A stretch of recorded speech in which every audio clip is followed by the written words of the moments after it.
ఏంటి ఇది అనుకుంటున్నారా? మష్రూమ్ అండి. హార్ట్ షేప్ మష్రూమ్ నేనైతే ఎప్పుడు చూడలేదు. క్లీన్ చేస్తా ఉంటే నాకు ఇది కనిపించింది. అయితే ఈరోజు ఫాస్టింగ్ ఉన్నాను. మష్రూమ్ పలావ్ తినాలనిపించి స్టార్ట్ చేశాను ప్రిపరేషన్. నాకేమైనా తినాలనిపిస్తే అప్పటికప్పుడు చేసుకుంటాను. అస్సలు కాంప్రమైజ్ అయితే అవ్వను. నేను ఇది ఫస్ట్ టైం ట్రై చేశాను. పడుకొని ఫోన్ చూస్తూ ఉంటే నాకు ఈ రీల్ కనిపించింది, మష్రూమ్ బిర్యానీ.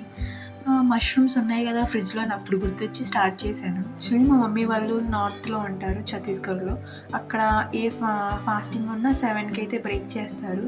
నేను ఇంకా అక్కడే ఉంటాను కదా, నాకు అలవాటు అయిపోయింది 7 కల్లా ఫాస్టింగ్ బ్రేక్ చేయాలి అని చెప్పేసి. మీరు ఎప్పుడైనా ఫాస్టింగ్ ఉంటే ఎన్నింటికి బ్రేక్ చేస్తారు అనేది కామెంట్ చేయండి. ప్రిపరేషన్ అయితే స్టార్ట్ చేశాను కానీ కొన్ని సామాన్లు ఉన్నాయి, కొన్ని లేవు. అయినా అది వేరే విషయం లేండి, మనం ఎలా అయినా అడ్జస్ట్ చేసుకుంటాము. నాకైతే పర్టికులర్ ఈ ఇంగ్రీడియంట్స్ ఉండాలి కన్ఫామ్గా అని చెప్పి ఏం లేదు. ఏముంటే అవి వేసేసి మేనేజ్ చేసేస్తాను. అవుట్పుట్ మాత్రం బాగానే వస్తుంది. ఫస్ట్ టైం ట్రై చేసిన టేస్ట్ మాత్రం చాలా బాగా వచ్చింది. పూజ అయితే కంప్లీట్ చేసుకొని వేడివేడిగా పలావ్ పెట్టుకొని తింటే ఉందండి, మాటల్లో చెప్పలేను. డే అంతా ఒక యాపిల్ వాటర్తోనే ఉన్నాను. అందుకేనేమో అంత బాగుంది అనిపించింది.